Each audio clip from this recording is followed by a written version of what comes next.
আনাস রাদিয়াল্লাহু তাআলা আনহু বলেন, রাসূল সাল্লাল্লাহু আলাইহি সাল্লাম বলেছেন, আল্লাহ তাআলা বলেন, ইয়া ইবনে আদম, আদমের ছেলে মেয়ে শোনো, মা দাওয়াতানি ওয়া রাজাউতানি, তুমি যেভাবে ডাকো আমি সেভাবে থাকি। আদমের ছেলে মেয়ে শোনো, তুমি যেভাবে ডাকো আমি সেভাবে থাকি, তুমি যেভাবে আশা পোষণ করো সেভাবে পূর্ণ করে থাকি। ফাস্তাগফারতানি গাফারতুকা ওয়ালা উবালি, তুমি আমার কাছে ক্ষমা চাও, আমি ক্ষমা করে দিব। আমি পরোয়া করি না তুমি কত বড় পাপী, আমি পরোয়া করি না তুমি কত বড় পাপী, আমি পরোয়া করি না তুমি কত বড় পাপী। আদমের ছেলে মেয়ে শোনো, তুমি যেভাবে ডাকো আমি সেভাবে থাকি, যেভাবে আশা পোষণ করো সেভাবে আমি পূর্ণ করে থাকি, আমি পরোয়া করি না তুমি কত বড় পাপী। আদমের ছেলে মেয়ে শোনো, লাউ বালাগাত যুনুবুকা আনানা সামায়ে, তোমাদের পাপ বেশি হতে হতে যদি আকাশে লেগে যায়, তোমাদের পাপ বেশি হতে হতে যদি আকাশে লেগে যায়, আকাশ জমিন পরিপূর্ণ পাপ হয়ে আছে, ফাস্তাগফারতানি, এরপরে যদি তুমি আমার কাছে ক্ষমা চাও, গাফারতু লাকা ওয়ালা উবালি, আমি তোমাকে ক্ষমা করে দেব, আমি পরোয়া করি না তুমি কত বড় পাপী, আমি পরোয়া করি না তুমি কত বড় পাপী, আমি পরোয়া করি না তুমি কত বড় পাপী। সম্মানিত দিনী বোন, আপনি আজ থেকে এই পাপ বন্ধ করেন, এই মোবাইলে যেন আপনার সাথে আর কোনো পুরুষ কথা বলতে না পারে। যুবক, তোমাকে বলছি, তুমি তওবা করে এখান থেকে উঠো, আস্তাগফিরুল্লাহ ওয়া আতুবু ইলাইহি বলে তোমার এই মোবাইলের জন্য আর কোনোদিন কোনো যুবতী কথা বলতে না পারে। তোমাকে অনুরোধ জানিয়েছি, এখানে তুমি বড় শক্তিশালী হয়ে উঠেছ, তারপরে ঘরে গিয়ে যখন লাইটটা অফ করে শুইতে যাচ্ছ, মোবাইলটা অফ করে দিয়েছিলে, আবার ধীরে তোমার হাতটা চলে গেল, তার মানে শয়তান তোমার শয়তানের অধীনে তুমি এখন আছো। এখনো তোমাকে ওই সময় বলেছি, যদি মোবাইলে হাত চলে যায়, লাফ দিয়ে উঠে একবারে ঘর থেকে বের হয়ে যায়, বলবে নাউজুবিল্লাহি মিন জালিক, শয়তান তোর মুখে লাথি মারি, শয়তান তোর মুখে লাথি মারি, নাউজুবিল্লাহি মিন জালিক। মানে শয়তানকে পরাজয় করা খুব কঠিন। শয়তান আল্লাহর সাথে ওয়াদা করেছে, আল্লাহ যখন বললেন সর সর সর, আদমকে মানবি না, সর সর, তুই আমার রহমত থেকে সরে যা, তখনও বলছে ওয়া ইজ্জাতিকা ওয়া জালালিকা, তোমার সম্মানের কসম করে বলছি আমি শয়তান, তোমার মর্যাদার কসম করে বলছি শয়তান। শয়তান বলছে লাউ বিআন্না ইনসান ইবনে আদম, আমি আদমের ছেলে মেয়েকে পথভ্রষ্ট করব, তাকে জাহান্নামে নিয়ে যাবই যাব, আমি একাই জাহান্নামে যাব, আদমের ছেলে মেয়েকে নিয়েই যাব। তখন আল্লাহ তাআলা বলছেন ওয়া ইজ্জতি ওয়া জালালি ওয়া ইত্তিফায়ে মাকানি, শয়তান শুনে রেখো, আমার মর্যাদার কসম, আমার ইজ্জতের কসম, আমার সম্মানের কসম, তুমি যতবার আমার আদমের ছেলে মেয়েকে ভুল পথে নিয়ে যাবা, আমার কাছে ক্ষমা চাইলে আমি ততবার ক্ষমা করে দেব। দেখি তুমি আগে থাকো না আমি আগে থাকি। আল্লাহ এভাবে বললেন, শয়তান এভাবে বলল। অতএব নিরাশা হবেন না আমার দিনী ভাই বোন, আপনি খালি একটু বলতে শিখেন আস্তাগফিরুল্লাহ ওয়া আতুবু ইলাইহি, আল্লাহ তুমি আমাকে ক্ষমা ভিক্ষা দাও, তুমি আমার প্রতি দয়া করো, তুমি আমাকে ইজ্জত ভিক্ষা দাও, আমাকে ক্ষমা ভিক্ষা দাও, তুমি আমার পাপ মোচন করে দাও, আমাকে আমার পাপ মিটিয়ে দাও, আমি পাপ সহ পৃথিবী থেকে যেতে রাজি নই। যেইভাবে গেলে তুমি সন্তুষ্ট হবা, যেই কাজ করলে তুমি সন্তুষ্ট হবা, এই কাজ করতে তুমি আমাকে সুযোগ করে দাও। নফল সিয়াম খুব তাড়াতাড়ি, আফজাল সিয়াম বাদা রমাজান শাহরুল্লাহিল মুহররম, রমাজানের পরে সবচেয়ে উত্তম সিয়াম মুহররমের সিয়াম। রাসূল সাল্লাল্লাহু আলাইহি সাল্লাম মদিনায় গেলেন, দেখলেন সবাই সিয়াম থাকছে। আল্লাহর নবী বললেন মাহাজা সিয়াম, এটা কিসের সিয়াম? তোমরা মুহররমের 10 তারিখে কেন সিয়াম থাকো? মদিনার লোকেরা বলল আল্লাহর নবী, মুহররমের 10 তারিখে আল্লাহ ফেরাউনকে ডুবিয়ে দিয়েছেন সদল বলে। আল্লাহ মুহররমের 10 তারিখে মূসা আলাইহিস সালামকে বাঁচিয়ে দিয়েছেন সদল বলে।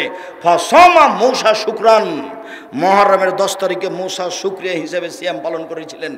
আমরাও শুকরিয়া আদায়ের জন্য মুহররমের 10 তারিখে সিয়াম থাকি। তখন তিনি বললেন, মুহাম্মদ সাল্লাল্লাহু আলাইহি ওয়াসাল্লাম বললেন, আরে শোনো শোনো শোনো, না না আওলা হাক্কুম মিনকুম, মূসার এই শুকরিয়া সুন্নাত পালন করতে আমরাই বেশি হকদার তোমাদের চেয়ে। অতএব মুহররমের 10 তারিখে আমিও সিয়াম থাকলাম। সাহাবীগণ তোমরাও সিয়াম থাকো। বলার সাথে সাথে একবারে সাহাবীগণ রেডি করে বলে উঠলেন, আল্লাহর নবী বলেন কি আপনি? আপনি বলছেন ইহুদিদের বিরোধিতা করতে হবে, খ্রিস্টানের বিরোধিতা করতে হবে। এরা ইহুদি, এরা খ্রিস্টান, এরা মুহররমের 10 তারিখে সিয়াম থাকে, আমরা কেন সিয়াম থাকব? আপনি যে বলছেন ইহুদিদের বিরোধিতা করতে হবে, খ্রিস্টানের বিরোধিতা করতে হবে, এরা মুহররমের 10 তারিখে সিয়াম থাকে, আমরা কেন থাকব? আমরা তাদের বিরোধিতা করব। তখন আল্লাহ রাসূল বলছেন, শোনো শোনো শোনো, লাইন বাকাইতু সানাতাল কাবেলাল আসমান তাসিয়া, আমি যদি সামনে বছর বেঁচে থাকি তাহলে মুহররমের 10 তারিখ 9 তারিখও সিয়াম থাকবো। 9 তারিখ হবে বিরোধিতা, 10 তারিখ হবে শুকরিয়া। বুঝা গেল না কথা? 9 তারিখ কি হবে? বিরোধিতা। 10 তারিখ হবে শুকরিয়া। অতএব মুহররমের কয়টা সিয়াম হলো? 2টা। রাসূল সাল্লাল্লাহু আলাইহি সাল্লাম বলেন, কেউ যদি মুহররমের 2টা সিয়াম থাকে, অতীতের 1 বছরের পাপ ক্ষমা হবে। হাফসা রাদিয়াল্লাহু তাআলা আনহা বলেন, আল্লাহর নবী 4টা জিনিস কখনো ছাড়তেন না। 1, মুহররমের 9-10 সিয়াম, 10 তারিখের সিয়াম। 2, জুলহিজ্জার 1 থেকে 9 পর্যন্ত সিয়াম, জুলহিজ্জার 1 থেকে 9 পর্যন্ত সিয়াম। 3 দিন, প্রতি মাসে 3 দিন সিয়াম।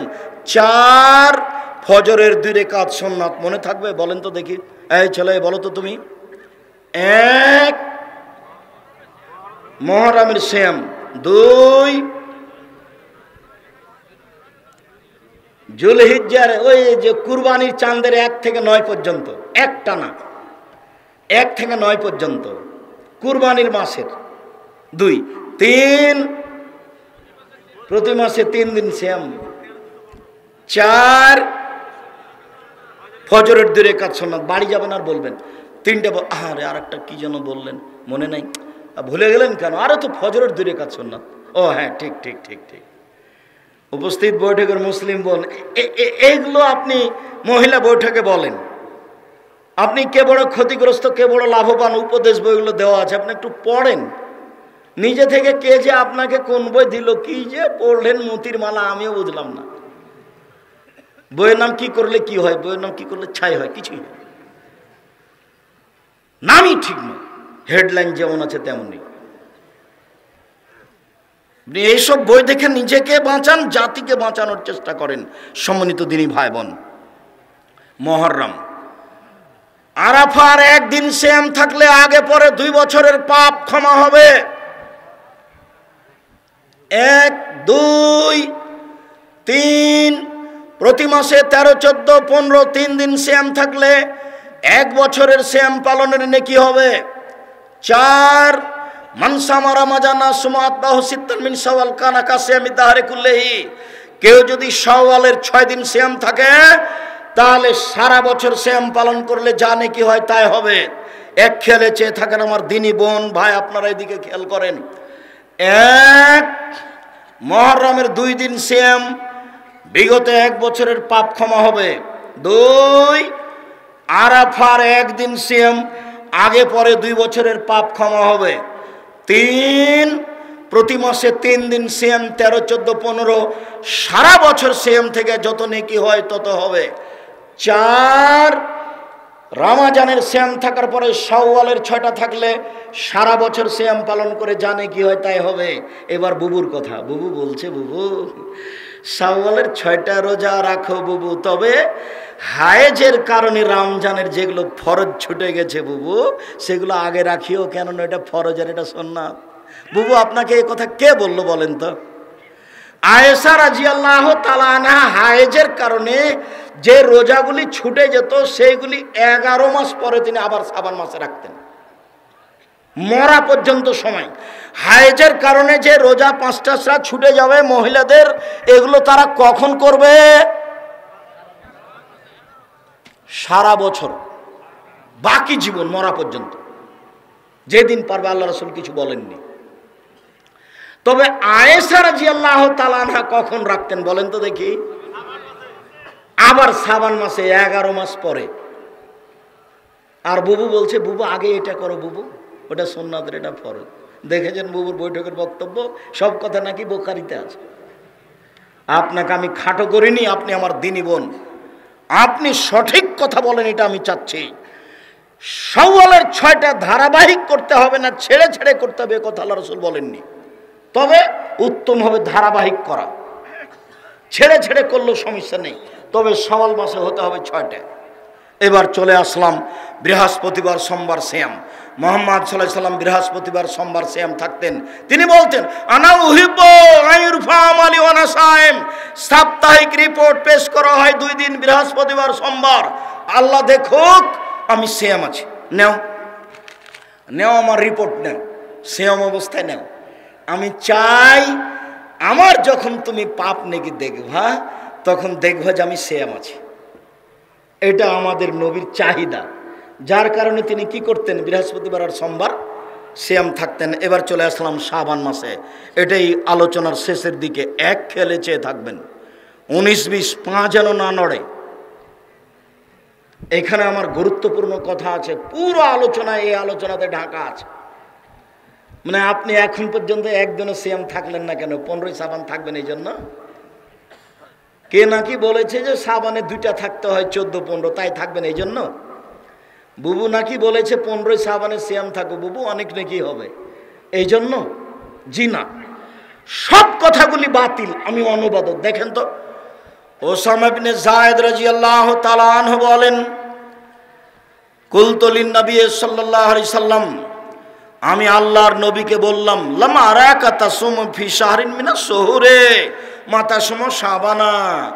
আল্লাহর নবী, আপনাকে শাবান মাসে যত সিয়াম থাকতে দেখি, অন্য মাসে তো দেখি না, কেন এইটা? আল্লাহর নবী, আপনি শাবান মাসে এত বেশি সিয়াম থাকেন কেন? এটা জিজ্ঞাসা। আচ্ছা, জিজ্ঞাসাটা মনে থাকবে কি? একটা বাক্য মনে করেন তো দেখি, কি জিজ্ঞাসা? আল্লাহর নবী, আপনি শাবান মাসে এত সিয়াম থাকেন কেন? এটা জিজ্ঞাসা। এবার উত্তর, যাকা শাহরুন বানা রজব ও রমাজান, এটি একটি মাস রজব ও রমাজানের মাঝে, এটি একটি মাস রজব ও রমাজানের মাঝে মানুষ তাতে গাফেল থাকে। যাকা শাহরুন, এটি একটি এমন মাস তুরফাউল আমাল ইলা রাব্বিল আলামিন, বাৎসরিক রিপোর্ট আল্লাহর কাছে পেশ করা হয় এই মাসে। বাৎসরিক রিপোর্ট আল্লাহর কাছে পেশ করা হয় এই মাসে। ওনা উহিব্বু, আমি ভালোবাসি, আইরফা আমালি ওয়া আনা সায়েম, আমার বাৎসরিক রিপোর্ট পেশ করার সময় আল্লাহ দেখুক আমি সিয়াম আছি। মনে থাকবে না মনে হয়? তো উনি তো বেশি বেশি সিয়াম থাকছেন রিপোর্ট ধরার জন্য। তো কিভাবে ভারত, বাংলাদেশ, পাকিস্তানের হুজুরেরা জেনে নিলেন সেদিন 15ই শাবান? তাই কলকারখানা, অফিস আদালত, কোর্ট কাচারি, শিক্ষা প্রতিষ্ঠান সব কিছু বন্ধ করে আতর গোলাপ মেখে 15ই শাবান সিয়াম থাকে। সম্মানিত দিনী ভাই বোন, বলছিলাম, এই ছেলে, দোয়া পড়ি, বই না নিয়ে চাইলে চলে যাওয়া, তার বুদ্ধি দেখাচ্ছ নাকি আমাকে? তার মানে বই একটা না কিনে বলবা যে আমি আব্দুর রাজ্জাক সাহেব আপনাকে ঠগিয়ে দিয়েছি, আমি কষ্ট পাবো। কিছুই যদি না পারা যায়, তাহলে 25-30 টাকা দিয়ে একটা মাসিক আল ইতেসাম পত্রিকা, মুখপাত্র, 10 জন মুফতি আছে এর পিছনে, লক্ষ লক্ষ টাকা আমি খরচ করি এই পত্রিকার পিছনে। ওটা জাতির সম্পদ। আর অন্য বইগুলি আমার ব্যক্তিগত ব্যাপার। মাসিক আল ইতেসাম পত্রিকা জাতির সম্পদ, ক্যালেন্ডার যেগুলো আছে সেগুলো জাতির সম্পদ। ওগুলো আমাকে ফাঁকি দিয়ে আপনি লাভবান হবেন এটা কথা নয়। এবার বললাম, 15ই শাবান আর কখনো ভুলেও সিয়াম থাকতে হবে না। 13 তারিখ আজকে পার হয়ে গেল, সামনে আজকে রাতে সাহারি খান, সাহারি না খেলেও হবে। 14, 15, 16, 18, 20, 25 পর্যন্ত করেন। 10, 12টা, 15টা, 20টা সিয়াম রাখার জন্য আমি অনুরোধ জানাচ্ছি। তবে চেষ্টা করতে হবে প্রথম শাবান থেকে, প্রাণপণে চেষ্টা করা হয়। সকল দিনী ভাই বোনকে, সমস্ত দিনী ভাই বোনকে শাবান মাসে বেশি বেশি সিয়াম পালনের জন্য অনুরোধ করলাম। এই ছেলে, কথার প্রবৃত্তি, নফল সিয়াম পালন করে আল্লাহকে সন্তুষ্ট করব ইনশাআল্লাহ। 1 মুহররমের 2 দিন সিয়াম থাকবো, 2 আরাফার 1 দিন সিয়াম থাকবো, 3 প্রতি মাসে 3 দিন সিয়াম থাকবো, 4 শাওয়ালের 6 দিন সিয়াম থাকবো, 5 শাবানের বেশি বেশি সিয়াম থাকবো। তবে দাউদ আলাইহিস সালামের নীতিতে একদিন সিয়াম একদিন এমনি, একদিন সিয়াম একদিন এমনি, এভাবেও থাকতে পারি। এইভাবে সিয়াম পালন করে আল্লাহকে সন্তুষ্ট করব ইনশাআল্লাহ। আজ থেকে আর কোনোদিন 5 ওয়াক্ত সালাত ছাড়বো না, হালাল রুজি উপার্জন করব ইনশাআল্লাহ। কোরআন মাজিদ তেলাওয়াত করব অন্তত সূরা ইখলাস। কিছুই যদি না পারি তাহলে কুল হুয়াল্লাহু আহাদ 3 বার বলবো। একবার কোরআন মাজিদ পড়ার নেকি পেয়ে নিব, 1 মিনিটে একবার, 1 মিনিটে একবার নেকি খালি লুটে নিব। কবরে যাব তখন ব্যাগ ভর্তি নেকি থাকবে, কোনো সমস্যা হবে না, কেউ ঠেকাতে পারবে না। নেকি লুটে নেওয়ার পথ আছে একটু। কবরের শাস্তি হবে না 4টা কারণে। 1 সূরা মুলক রাতে পড়লে কবরের শাস্তি হবে না। 2 জুমার দিন মারা গেলে কবরের শাস্তি হবে না। 3 পেট ব্যথায় মারা গেলে কবরের শাস্তি হবে না। 4 শহীদ হয়ে গেলে কবরের শাস্তি হবে না। 1 নাম্বারটা সহজ, বাকিগুলো কঠিন। 1 নাম্বার কি আছে ভুলে গেলাম, সূরা মুলক 30 আয়াত, ঘুমানোর সময় রাতে পড়তে হবে। একবারে আত্মার সাথে শক্তিশালী করে আজ থেকে পড়বই ইনশাআল্লাহ, পড়বই ইনশাআল্লাহ। শক্ত করে বলতে পারেন না? পড়বো ইনশাআল্লাহ। শুয়ে গেছেন তো আরে শয়তান শুয়ে দিয়েছে রে, শয়তান শুতিয়ে দিয়েছে, লাভ দিয়ে উঠে আবার পড়তে হবে। মনটা চাচ্ছে না কেন? শয়তান বলছে শুয়ে যাও, শুতে যাও, শুতে যাও, শুতে যাও। শয়তানের কাজ এটা, আর আপনাকে জিহাদ করতে হবে। শুকরিয়া, জাযাকুমুল্লাহ খায়ের। আমরা যেসব আলোচনা করলাম, আমার দিনী ভাই বোনকে এলাকার মানুষ হিসাবে, জেলার মানুষ হিসাবে চাপ দিয়ে অনুরোধ জানাচ্ছি, এগুলো মেনে চলার চেষ্টা করেন। আপনি আমার দিনী ভাই, আপনি আমার দিনী বোন। দিনী ভাই বোনকে পর্দায় থেকে দিন মেনে চলার অনুরোধ জানিয়ে, নফল সিয়াম পালন করার অনুরোধ জানিয়ে, বইগুলি স্টেজ থেকে সংগ্রহ করার অনুরোধ জানাচ্ছি। বইগুলি কোথায়?